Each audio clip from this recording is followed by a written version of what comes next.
आता रडून काय उपयोग आहे? बरं, तो आला त्या क्षणापासून मी सांगायचा प्रयत्न करतोय, त्या मुलाची दृष्टी योग्य नाही, तो मुलगा लबाड आहे. पण माझे कोणी ऐकेल तर खरे. उलट मीच कसा सगळ्यांवर सारखा संशय घेतो म्हणून माझेच तोंड बंद करण्यात आले. बरं बाबा, चुकलो आम्ही. चांगुलपणा म्हणून कोणास मदत केली, घरी वास्तव्यास ठेवून घेतला, तिथेच चुकलो. आता ह्या पुढचे सगळे निर्णय तुला विचारूनच घेतो, मग तर झालं. नको नको नको नको.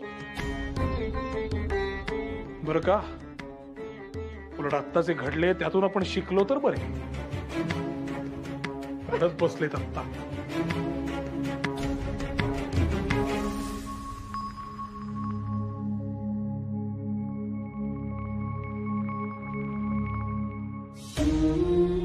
भामा,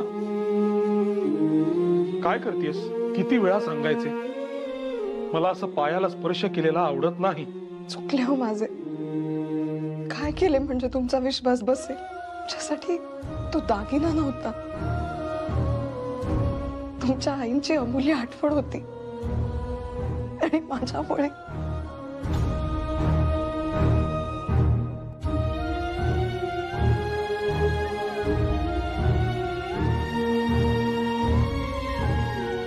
निर्माल्य झालेल्या सुकल्या फुलाचे मोहक रूप जाणवते. ते केवळ आठवणीत. परंतु कितीही ठरवले तरी त्या फुलाचे मूळ रूप आणि सुगंध परत आणता येत नाही. जे आपल्या हातून गेले ते आपले कधी नव्हतेच म्हणून सोडून द्यावे, इतकेच आपल्या हाती. असे म्हणतात, पण त्रास होतच असेल तुम्हाला. हातून घडलेली चूक पुन्हा होणार नाही याची काळजी घेतली. सर्वसामान्य माणूस, त्याला अन्न पाणी मिळत नाही म्हणून अधिक त्रासलेला, दरोड्यांच्या भीतीनं ग्रासलेला. आणि गुलामगिरी विरुद्ध लढायला पहिले त्यांनी जिवंत तर राहायला हवं ना. काय बोलताय गोपाळराव? या सगळ्या गोष्टी एकमेकांशी संबंधितच नाहीत का? आपला शत्रू एकच असला तर कितीही बिकट स्थिती ओढवली तर आपण एकत्र येऊन लढू शकत नाही. बरं बळवंता, तू एक गरीब व्यक्ती घे. उदाहरणार्थ शेतकरी, त्यास कर्ज काढावे लागते. अरे पण हे सावकार आज आधीपेक्षा कितीतरी पटीने जास्त व्याज आकारतात. त्याचं काय? आणि दुष्काळ, त्याचं काय? त्याने तर आयतं कोलीत दिलंय सावकारांच्या हातात अन्याय करायला. मी तेच सांगतोय, या बिकट परिस्थितीत अशी यंत्रणा उभी राहायला हवी जी आपल्या लोकांना आर्थिक स्थैर्य देण्यास सहाय्य करेल. आज गरीब आणि श्रीमंतांमध्ये दुष्काळामुळे जी दरी निर्माण झाली आहे ती मिटवण्यास मदत करेल. या स्थितीत व्हायला हे हवे, धनिकांकडील धनाचा साठा सम प्रमाणात लोकांमध्ये वाटला गेला पाहिजे. विकेंद्रीकरण व्हायला हवे. तर समाजातल्या प्रत्येक घटकाला हे वाटेल की आपण समाजाला काहीतरी देऊ शकतो. गोपाळराव, आज जो माणसाचा माणसावरचा विश्वास उडालाय तो पुन्हा निर्माण व्हायला हवा. तरच आपण शत्रूशी दोन हात करू शकू. म्हणजे सर्व भेद विसरून समाजाने एकत्र येणे महत्वाचे. या देशाप्रती आपले कर्तव्य काय हे समजून एकत्र येणे महत्वाचे. आणि त्यासाठी शक्य असेल ते प्रयत्नपूर्वक आपण करायला हवे. आणि मुळात त्यासाठी सज्ज असायला हवे हे महत्वाचे.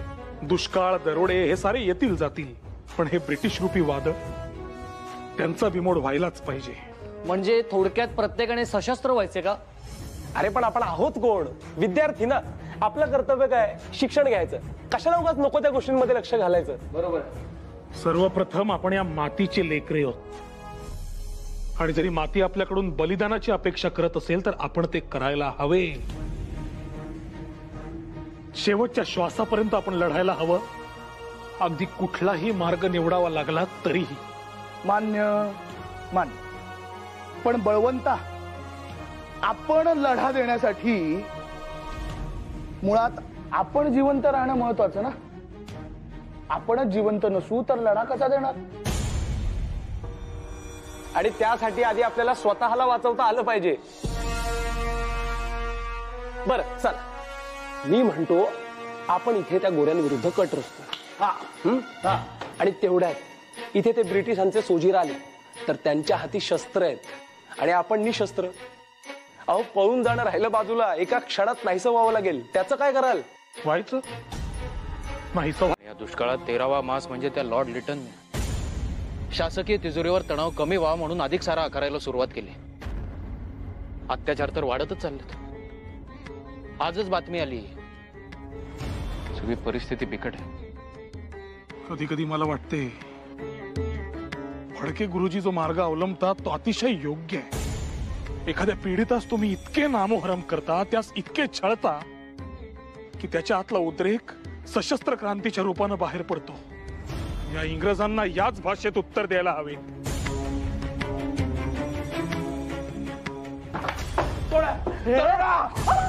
आवाज नाही पाहिजे, आवाज नाही पाहिजे. हो काय करतात? आम्हाला लुटू नका, आमचे कष्टाचे पैसे आहेत. कष्ट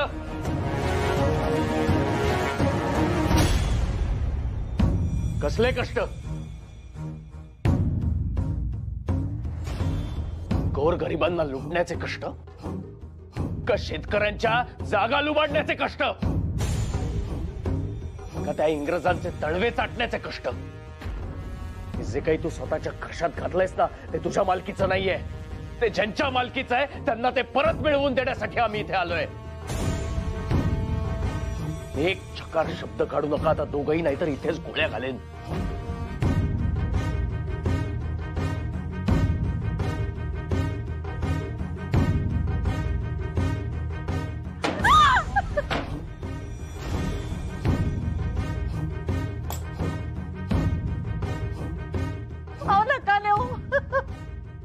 चला रे.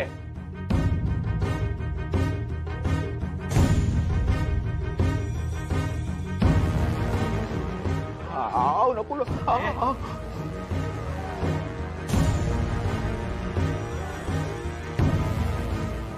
नेऊ.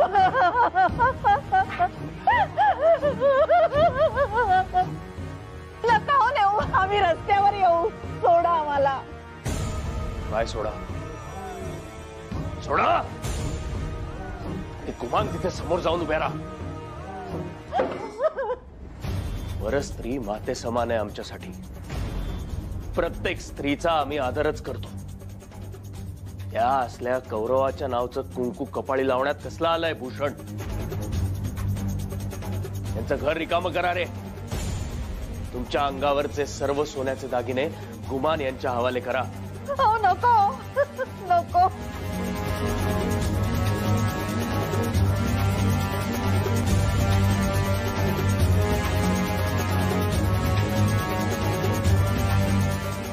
पण आम्ही केलं तरी काय? तुला खूप आनंद होत असेल ना? तुला ज्यांचं भारी कौतुक, ते ब्रिटिश आमच्या बरोबर असे वागतायत ते बघून. अरे काय चाललंय तुमचं हे? खरं तर त्या ब्रिटिशांच्या अगोदर तुझ्यासारख्या फितुराला धडा शिकवायला हवा. आणि तुझं ध्येय काय रे? त्या गोऱ्यांचे तळवे चाटून सरकारी नोकरी करायची आणि जमल्यास तिथंच स्थायिक व्हायचं. अरे एवढंच आहे तर मग तिथंच जन्माला यायचं ना. धडा रे याला. अरे मारामारी कसली करताय रे? जरा सभ्यपणा दाखवा. बळवंता, ज्या ब्रिटिशांचे हा गोडवे गातो ना, बघ त्यांनी काय केलंय ते.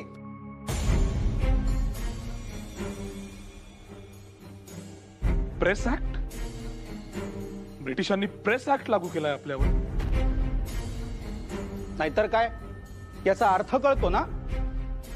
याचा अर्थ आता आपण कुठलेही पत्रक, वर्तमानपत्र त्यांच्या परवानगीशिवाय प्रकाशित करू शकत नाही.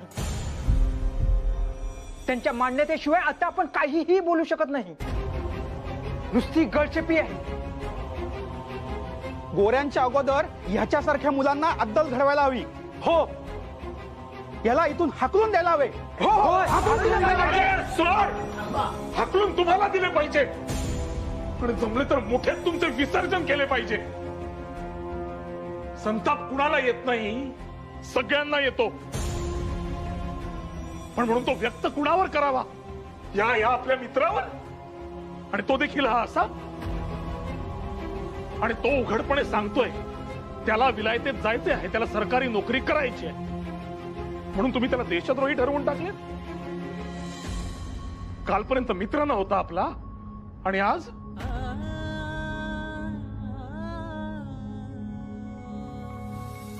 काय रे शारंग पाणी? उद्या जर तुला सरकारी नोकरीचा प्रस्ताव आला तर तू तो नाकारशील? आणि हा प्रश्न सगळ्यांना आहे, नाकाराल का तुम्ही?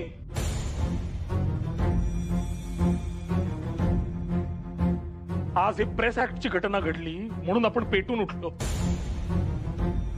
पण उद्या आपण जाऊन तेच करणार आहोत जे आपल्या सोयीचे आहे, जे आपल्या स्वार्थाचे आहे. देशाभिमान आणि अस्मिता या इतक्याही टोकदार नसाव्यात की त्यांनी इतर कोणाच्या मताचा अनादर होईल.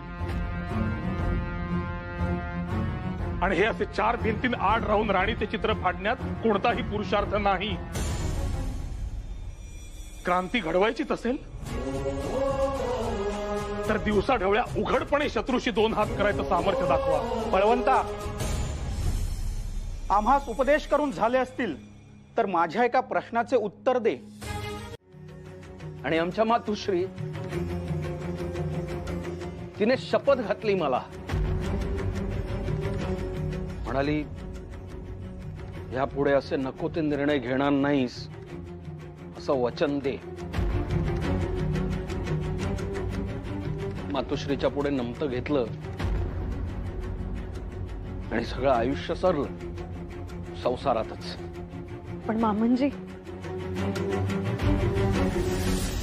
म्हणजे तुम्हाला पश्चाताप होतो का संसारात रमल्याचा?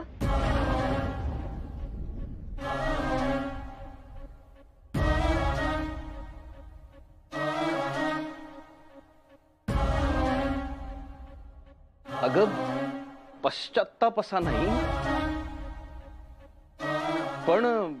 पण काय? कारण जी काळजी तेव्हा तुमच्या मातोश्रींस तुमच्याबद्दल वाटत होती तीच आता मला वाटते यांच्याबद्दल.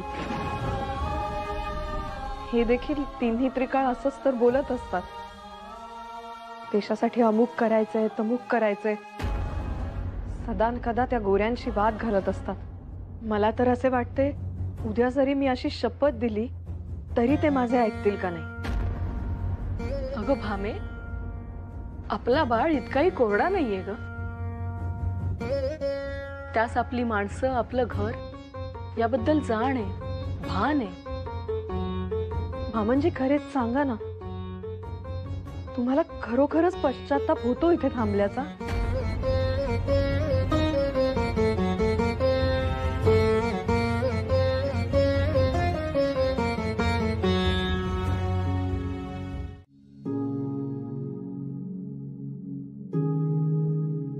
भामे, पुरुषांना बाहेरचं विश्व खुणावत असतंच, पण म्हणून ते घराकडे दुर्लक्ष करतील असा तर याचा अर्थ होत नाही ना. आपला बाळ आता पूर्वीपेक्षा अधिक समंजस झालाय. त्याचं हे शिक्षण संपलं ना की तू पहा, अगदी 4 चौघांसारखा सुरळीत संसाराला लागेल. त्याचे सगळे सवंगडी सुद्धा मार्गी लागतील आणि बाळही. ऐक माझं,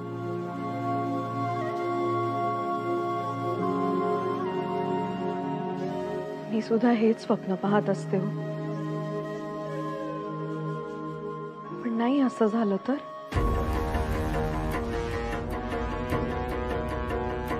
उद्या मी शपथ दिली जरी यांना आणि यांनी अगदी पाळला शब्द त्यांचा, आणि त्यानंतर त्यांना पश्चाताप झाला तर? हा अपराधी भाव घेऊन मी कशी जगू? बळवंता, अरे ऐकतोयस ना मी काय म्हणतोय? मला तू म्हणाला होतास परीक्षेचा अभ्यास घेईन. अरे प्रचंड दडपण आलेले आहे मला परीक्षेचे. बळवंता. हो हो हो, नाही माफ कर. काय म्हणालास? नाही मला आधी सांग, तू कसला विचार करतोयस?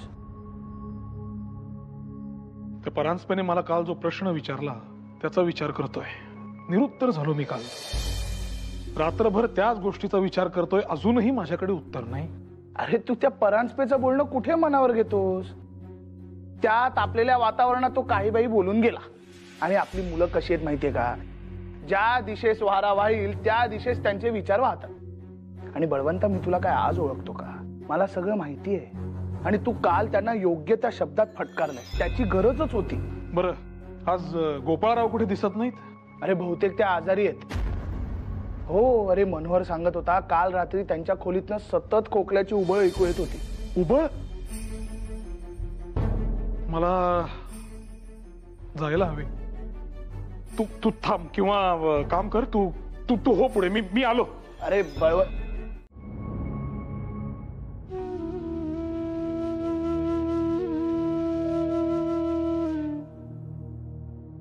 गोपाळ, एक गोष्ट लक्षात ठेव. सर्वात आधी तू मला माझ्या मुलासारखा आहेस. माझा विद्यार्थी नंतर आहेस तू. तुझं कुठल्याही प्रकारे नुकसान झालेलं मला कधीच आवडणार नाही. आत्ता मी जे सांगतोय तेवढंच ऐकायचं. सर. गोपाळ, हे पैसे घे. अर्ज भर आणि परीक्षेचं शुल्क ताबडतोब भर.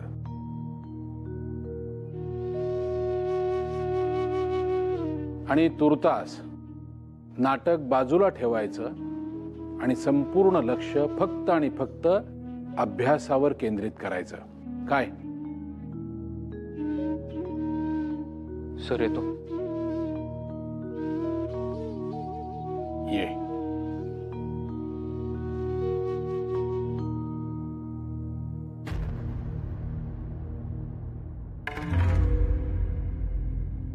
सर, एक प्रश्न विचारू?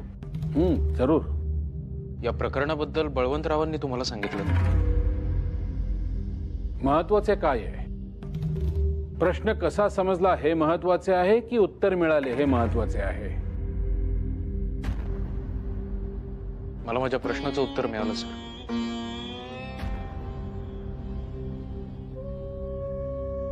धन्यवाद. माझ्या डोक्यात एक उत्तम कल्पना आली आहे बरं का. आपण शक्य तितक्या शहरातील लोकांना एकत्र आणू. जास्तीत जास्त मुलं यात कशी सहभागी होतील याचा विचार करू. आणि गोपाळराव, ऐकताय ना? काय प्रकृती ठीक आहे ना? हो, माझी प्रकृती उत्तमच आहे. मला काही झालेलं नाहीये. परंतु एक वेगळीच विवंचना समोर उभी राहिली. कसली? आईचं पत्र आलं. तिने तातडीने गावी बोलावलं. काय झाले आहे? आईने पत्रात असे लिहिले की तिने माझे लग्न करायचे योजिले आणि स्थळ देखील निश्चित केलं. गोपाळराव, अभिनंदन. अहो, ही आनंद वार्ता आहे. कसली आनंदाची वार्ता? तुम्हाला काय माझी परिस्थिती ठाऊक नाहीये? जेमतेम स्वतःचं पोट भरू शकतोय. त्यातही महिन्यातले काही दिवस पाणी पिऊन काढावे लागतात. आणि या अशा परिस्थितीमध्ये आणखीन एका व्यक्तीचा भार वाढवून घेऊ? परिस्थिती सारखी राहत नाही गोपाळराव. चांगली सरकारी नोकरी लागेल, अर्थार्जन होईल. ही अशी दीड दमडीची स्वप्न नाहीयेत माझी बळवंतराव. आयटीत आयुष्य व्यतीत करण्यासाठी नोकरी करावी हेच ध्येय आहे आपले. मग कशासाठी केले आपण निबंधमालेचे वाचन? कशासाठी ध्येय वेळेहून इतके प्रेरित झालो? नाही, बघा, चिपळूणकर स्वतः सरकारी शाळेत शिकवत असतील, पण तो त्यांचा प्रश्न. गोपाळराव, वा, तुम्ही आता लग्नाचा विषय काढलात तेव्हा आनंद वाटलाच, परंतु असे वाटले तुमच्या परतीचा प्रवास आता सुरू झाला. मात्र आता खात्री पटली, सगळे काही सुरळीत होईल. आणि अहो, आपल्या मनगटात बळ आहे. चिंता कसली करता? म्हणजे तुम्हाला नोकरी करायची नाही, करू नका. आपण एकत्र काहीतरी सुरू करू. काय ते तुम्ही आल्यावर ठरवू. चला. कुठून? अहो, कुठून म्हणजे गावी जाऊन 2 ते 4 हात करून आलात की ठरवू. आयुष्यात ते देखील महत्वाचे असते, हे विसरू नका. काय उपयोग झाला त्याचा? त्या फडक्यांनी दरोडा घातलाच ना. नाहीतर काय, सापाच्या शेपटर पाय ठेवावा तसंच चौथावाले डॅनियल साहेब. Check each and everyone carefully. No one should escape. Yes sir. अहो अहो, काय प्रकार चाललाय हा? तुमच्या कार्यालयावर ज्यांनी दरोडा टाकला त्यांना पकडा ना. आम्हाच त्रास कशाला देताय? हे बघा, आम्हाला दैनंदिन कामकाजावर जायला उशीर होतोय. नाहीतर काय, आम्हाच का शिक्षा तुमच्यामुळे? Shut up! We don't care what you think. Just follow my order. तुमच्या अपयशाचे खापर आमच्या डोक्यावर का फोडताय डॅनियल साहेब? एवढा बंदोबस्त केला, एवढे सैन्य बोलावले, तरी फडके गुरुजींनी तुमच्या नाका खालून तुम्हाला लुटलेच. अहो, तुमच्या राज्यात तुमचाच खजिना सुरक्षित नाही, तर आमची काय कथा? काय? I'll pray to the God to keep this smile on your face. But it won't last for so long. You will regret for your deeds. Mark my words. Thank you. कसं आहे साहेब, आकाशातील सूर्याचे प्रतिबिंब जमिनीवरच्या डबक्यात पडते तेव्हा डबक्याला असे वाटते की आपणच आत्मप्रकाशित आहोत. सगळ्या जगात आपणच प्रकाश पोहोचवतोय. या पोकळ गैरसमजुतीतून बाहेर पडा बरं, कारण शेवटी डबक ते डबकच. काय बोलतेस भामे? आपल्याकडच्या लोकांची आयुष्य उद्ध्वस्त झाली आहेत, तरी त्यातही काही संधी साधू लोक स्वतःचा स्वार्थ साधून त्यात राजकारण करून स्वतःच्या तिजोऱ्या भरतायत. आणि आपण त्यात काही बोलू नये, लिहू नये? अहो तसे नव्हते म्हणायचे मला. परिस्थिती वाईट आहे हे मान्य आहेच, आणि त्या सगळ्यात आपल्याला जे करता येतंय ते आपण करतोच आहोत की. मला असं वाटतं आपली परिस्थिती असली तरी आपण जास्तीचे धान्य नको भरून ठेवायला. त्याने आपली सोय होईल खरी, पण गरजूंना अन्न नाहीच मिळायचे. आपण आपल्या गरजा कमी करू, 2 घास कमी खाऊ हवं तर, पण आपल्या परीने जो मदत मागेल त्याला ती मदत करू. आणि तसे करायचा प्रयत्न करतो आहोतच आपण. तेव्हा तू माझा लेख वाचलास की काय? मी कशी वाचेन? मग मी जे लिहिले आहे तेच मला कशी सांगतेस तू? म्हणजे मी माझ्या लेखात हेच लिहिलंय, जे श्रीमंत आहेत त्यांनी आपल्याकडचा नफा कमी करून त्यातला काही वाटा गरजूंना द्यावा. हवं तर त्यासाठी एखादी यंत्रणा उभी करावी, तरच आर्थिक समतोल साधता येईल, तरच सर्व घटक एका पातळीवर येतील आणि ही गरीब श्रीमंत दरी मिटायला मदत होईल. अहो ही साधी शिकवण आहे. लहानपणापासून हेच तर नाही का शिकवलं जात आपल्याला घरात? ही माणुसकीची शिकवण सगळेच शिकतात, पण वेळ आली की सोयीनं विसरून जातात, आणि तू ती अंमलात आणतेस. मला हेच अर्थशास्त्र शिकून अंमलात आणायचंय. श्रीमंतांनी केवळ पैसा, नफा हा विचार न करता सामाजिक विकासाचा विचार करायला हवा, आणि समाजाच्या अंतर्गतच रोजगार निर्माण व्हायला हवा. आज तुम्ही त्यांच्यासाठी उभे राहिलात तर उद्या ते तुमच्या मदतीस धावून येतील. हेच तर भांडवल आहे. ह्यातले मला काही सुद्धा कळत नाही, पण मला असं वाटतं की आपण मुंगी सारखं असावं. म्हणजे उन्हाळ्यात फिरायचं, अन्न गोळा करायचं, ते साठवून ठेवायचं. मग पावसाळा आला की जमिनीत लपून बसायचं आणि साठवलेलं अन्न पुरवून पुरवून खायचं. मग दुष्काळ येवो किंवा काहीही, आपलं जगणं अवघड होत नाही. खरंय, माझ्या क्लिष्ट प्रश्नाचं सहज उत्तर असतो.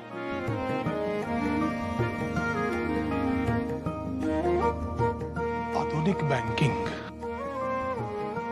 याचा अभ्यास करायला हवा. अर्थात आधी प्रेस ऍक्ट आणि आता आर्म्स ऍक्ट. थोडक्यात काय, ह्यांच्या अनुमतीशिवाय कुणीही काहीही बोलायचे नाही, आणि आता तर शस्त्र देखील बाळगायचे नाही. ही मुस्कटदाबी कधी थांबणार आहे कोणास ठाऊक. सरकारला वाटत असलेल्या भयाचे हे द्योतक असू शकते. आहेच, हिरवी वाद आहे.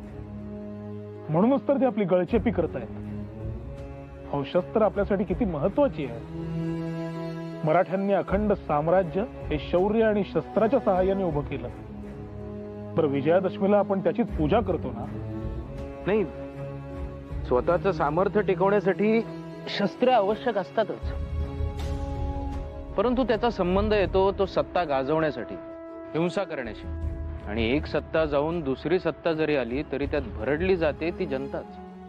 आपल्या दुर्दैवाने हे ब्रिटिश या बाबतीत फारच हुशार निघाले. त्यांनी आपल्यावर राज्य केले ते बुद्धीच्या बळावर. त्यांना याची कल्पना होती की शारीरिक सामर्थ्यावर ते आपल्याशी पराभूतच होणार नक्कीच. म्हणून त्यांनी आधी आपले विभाजन केले, आपल्यातली एकी मोडली, आणि मग आपल्या डोक्यावर बसले. बुद्धी हे आजच्या काळातलं प्रखर शस्त्र आहे, आणि त्या बुद्धीच्या बळावरच त्यांनी आपल्याला अधीन व्हायला भाग पाडले. आता ते करतील ते कायदे आपल्याला पाळावे लागतील. त्यांनी आयात केलेला माल आपल्याला वापरावा लागेल. बुद्धीच्या बळावर त्यांनी पूर्णपणे परावलंबी करून टाकलंय आपल्याला. पण काय हो, आता या आर्म्स ऍक्ट मुळे हे गोरे कुठेही जाऊन धाड टाकणार, झडती घेणार, शस्त्रे ताब्यात घेणार. लोकांना तुरुंगात डांबण्याचं कारणच मिळालं की यांना. अर्थातच त्यासाठी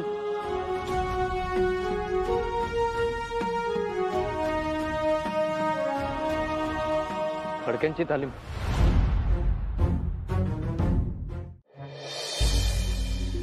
चालू द्या तुमचं. बाळ बाळ अजूनही तुला तुझ्या रागावर संयम ठेवता येत नाही. अरे मोठी युद्ध जिंकायची असतील तर अशा काही छोट्या लढाया हाराव्या लागतात. मुद्दाम 4 पावलं मागं यावं लागतं. गनिमी कावा खेळावा लागतो. स्वाभिमान विकून ते जमायचे नाही. बळवंतराव, प्रसंग ओळखून पावले उचलणं महत्वाचं आहे. आपण जे बोललो होतो त्याचा विसर कसा पडला तुम्हाला? हे गोरे लोक आपल्या बुद्धीवर घाला घालत आहेत. हे असं भावनेच्या भरात जाऊन मती गमावून कसं चालणार आहे? हे पहा, आता हे इंग्रज अजूनच जास्त कठीण कायदे बनवत जातील. आधी त्यांनी आपल्या लेखणीवर बंधनं आणली. आज त्यांनी शस्त्र जप्त केली. उद्या ते आणखी काही करतील. पण म्हणून काय आपण उठसूट बंड करायचं? अरे सारखी भोंगतात ती कुत्री. यापुढे होईल ती सिंहगर्जना. तीही एकदाच कायमची लक्षात राहील अशी. फक्त योग्य वेळ येण्याची आवश्यकता आहे.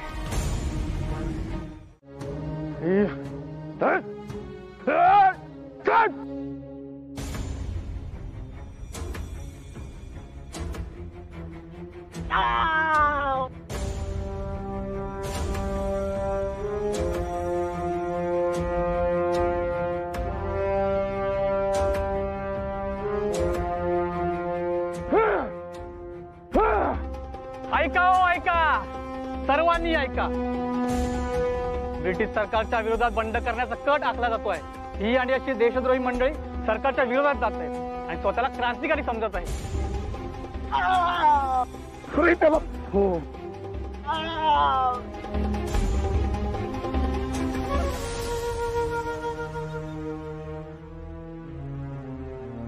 बळवंता,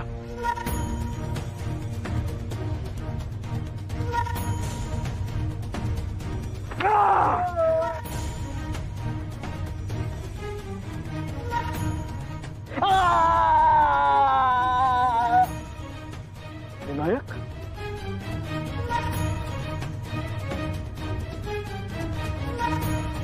अहो काय काय करताय विनायक? अरे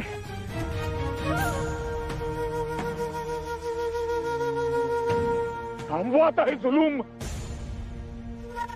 हा निष्पाप विद्यार्थी आहे, कुठे जनावर नव्हे. Get this man aside. He is just a robber. Phadke गुरुजींना पकडण्यात तुम्हाला अपयश येत आहे म्हणून हे निर्दयी अटक सूत्र तुम्ही चालू केलंय हे आम्हाला कळत नाही असे समजू नका. याची फार मोठी किंमत मोजावी लागेल तुम्हाला. Oh, so much respect for that robber. Of course. Vasudev Balwant Phadke हे आमच्या मातीची सेवा करत आहेत आणि होय, त्यांच्याबद्दल आम्हाला आदर आहे. ते आमच्या गुरुस्थानी आहे. Arrest all of them. Wait. Arrest us under what charge?